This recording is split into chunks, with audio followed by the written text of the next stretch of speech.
Hi friends, welcome back to my YouTube channel. So ನಾವು ಇವತ್ತು August 17 ಮತ್ತು 18 current ಅಫೇರ್ಸನ್ನು ತಿಳಿದುಕೊಳ್ಳೋಣ. ಫಸ್ಟ್ ಒನ್, ಇತ್ತೀಚೆಗೆ ಯಾವ ದ್ವೀಪದಲ್ಲಿ 6.5 ತೀವ್ರತೆಯ ಭೂಕಂಪ ಸಂಭವಿಸಿದೆ? ಆಪ್ಷನ್ ಎ ಟೊಂಗಾ ದ್ವೀಪ, ಆಪ್ಷನ್ ಬಿ ಕುಕ್ ದ್ವೀಪ, ಆಪ್ಷನ್ ಸಿ ಇಂಡೋನೇಷ್ಯಾ ದ್ವೀಪ, ಆಪ್ಷನ್ ಡಿ ಲಕ್ಷದ್ವೀಪ. ಸರಿಯಾದ ಉತ್ತರ ಟೊಂಗಾ ದ್ವೀಪ.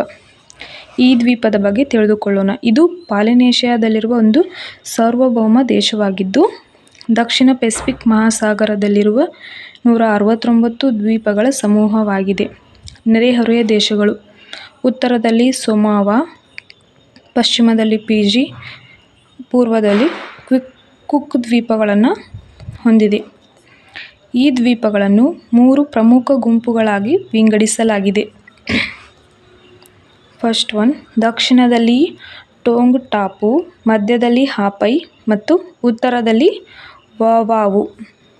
ಪಶ್ಚಿಮ ದ್ವೀಪಗಳು ಎಲ್ಲವೂ ಜ್ವಾಲಾಮುಖಿ ಮೂಲವಾಗಿದ್ದು ಟೊಂಗನ್ ಜ್ವಾಲಾಮುಖಿ ಕಮಾನನ್ನು ರೂಪಿಸುತ್ತದೆ. ಪೂರ್ವ ದ್ವೀಪಗಳು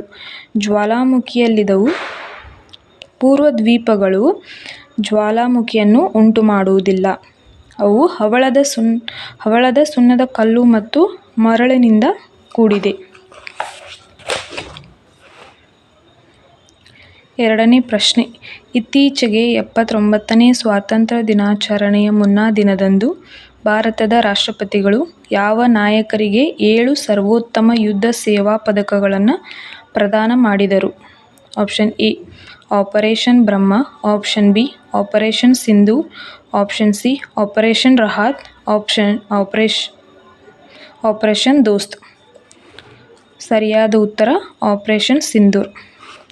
ಸರ್ವೋತ್ತಮ ಸೇವಾ ಪದಕದ ಬಗ್ಗೆ ತಿಳಿದುಕೊಳ್ಳೋಣ. ಇದು ಜೂನ್ 26, 1980ರಲ್ಲಿ ಸ್ಥಾಪನೆಯಾಗಿದೆ.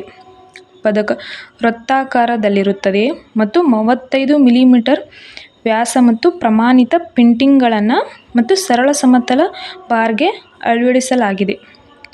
ಈ ಪದಕವು ಚಿನ್ನದ ಗಿಲ್ಟ್ನಿಂದ ಕೂಡಿರಬೇಕು. ಈ ಪದಕದ ಮುಂಭಾಗದಲ್ಲಿ ರಾಜ್ಯ ಲಾಂಛನ ಮತ್ತು ಸರ್ವೋತ್ತಮ ಯುದ್ಧ ಸೇವಾ ಪದಕ ಎಂದು ಇಂಗ್ಲಿಷ್ನಲ್ಲಿ ಬರೆದಿರಲಾಗುತ್ತದೆ. ಹಿಂಭಾಗದಲ್ಲಿ 5 ಮೊನಚಾದ ನಕ್ಷತ್ರವಿರುತ್ತವೆ. ಮೂರನೇ ಪ್ರಶ್ನೆ, ಮೀನುಗಾರಿಕೆ, ಪಶುಸಂಗೋಪನೆ ಮತ್ತು ಹೈನುಗಾರಿಕೆ ಸಚಿವಾಲಯ ಅಡಿಯಲ್ಲಿ ಪಶುಸಂಗೋಪನೆ ಮತ್ತು ಹೈನುಗಾರಿಕೆ ಇಲಾಖೆ ಯಾವ ಪ್ರಶಸ್ತಿಗಳು 2025 ನಾಮನಿರ್ದೇಶನಗಳನ್ನು ತೆರೆಯುವುದಾಗಿ ಘೋಷಿಸಿದೆ? ಭಾರತ ರತ್ನ, ರಾಷ್ಟ್ರೀಯ ಗೋಪಾಲ ರತ್ನ ಪ್ರಶಸ್ತಿ, ಪದ್ಮವಿಭೂಷಣ, ಪದ್ಮಶ್ರೀ. ಸರಿಯಾದ ಉತ್ತರ ರಾಷ್ಟ್ರೀಯ ಗೋಪಾಲ ರತ್ನ ಪ್ರಶಸ್ತಿ. ಇದು ಸ್ಥಾಪನೆಯಾಗಿದ್ದು 2021ರಲ್ಲಿ.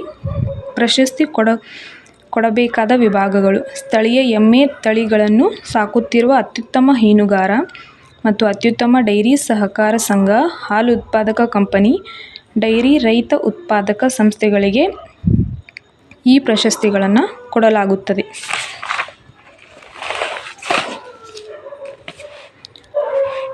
ನಾಲ್ಕನೇ ಪ್ರಶ್ನೆ, ಯಾವ ದೇಶಗಳ ಮಧ್ಯೆ ಸ್ಲೆನೆಕ್ಸ್ ಜಂಟಿ ವ್ಯಾಯಾಮ ನಡೆಯುತ್ತಿದೆ?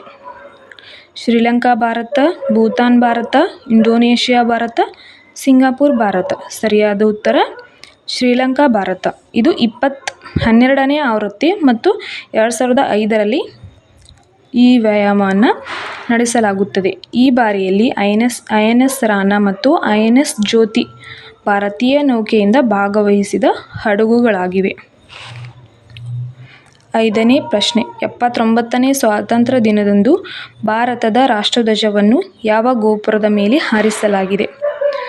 ಕೀಲಿ ಗೋಪುರ, ಅಮಾನಿ ಗೋಪುರ, ಸಿಯಾಟಲ್ ಗೋಪುರ. ಈ ಮೇಲಿನ ಯಾವುದೂ ಅಲ್ಲ. ಸರಿಯಾದ ಉತ್ತರ ಸಿಯಾಟಲ್ ಗೋಪುರ. ಸಿಯಾಟಲ್ ಗೋಪುರವು 605 ಅಡಿ ಎತ್ತರದ ಬಾಹ್ಯಾಕಾಶ ಕೇಂದ್ರ ಕಟ್ಟಡಗಳ ಗೋಪುರದ ಮೇಲೆ ಇದೆ. ಇದೇ ಮೊದಲ ಬಾರಿಗೆ ಭಾರತದ ಧ್ವಜವನ್ನು ಹಾರಿಸಲಾಗಿದೆ ಹಾಗೂ ಐತಿಹಾಸಿಕ ಗೋಪುರದಲ್ಲಿ ವಿದೇಶಿ ರಾಷ್ಟ್ರಧ್ವಜ ಹಾರಿಸಿದ್ದು ಇದೇ ಮೊದಲು. ಸಿಯಾಟಲ್ ಗೋಪುರವು ಅಮೆರಿಕ ದೇಶದಲ್ಲಿದೆ ಮತ್ತು ಇದು 39 ನಗರಗಳನ್ನು ಒಳಗೊಂಡಿದೆ. One liners. ಜಿಪಿ ಸೇನಾನಿ ಪಿಂಚಣಿ ಯೋಜನೆಯನ್ನು ಬಿಹಾರ ರಾಜ್ಯ ಸರ್ಕಾರವು ಪ್ರಾರಂಭಿಸಿದೆ. ಇತ್ತೀಚೆಗೆ ನಿಧನರಾದ ವೆಸ್ಟ್ ಪೇಸ್ ಹಾಕಿ ಕ್ರೀಡೆಗೆ ಸಂಬಂಧಿಸಿದವರು. 2025 ಸಬ್ ಜೂನಿಯರ್ ಅಂಡರ್-15 ಬಾಲಕರ ಮತ್ತು ಬಾಲಕಿಯರ ರಾಷ್ಟ್ರೀಯ ಚಾಂಪಿಯನ್ಶಿಪ್ಗಳನ್ನು ಗೆದ್ದ ರಾಜ್ಯ ಹರಿಯಾಣ.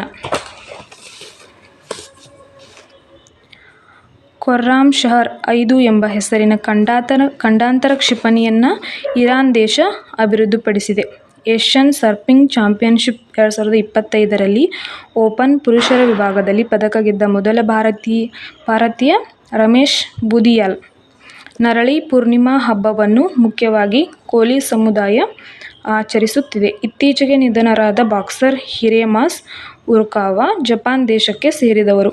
ಇತ್ತೀಚೆಗೆ ಸಾಮರ್ಥ್ಯ ವೃದ್ಧಿ ಆಯೋಗದ ಹೊಸ ಅಧ್ಯಕ್ಷರಾಗಿ ಶ್ರೀಮತಿ ಎಸ್. ರಾಧಾ ಚೌಹಾಣ್ ಅವರು ನೇಮಕವಾಗಿದ್ದಾರೆ.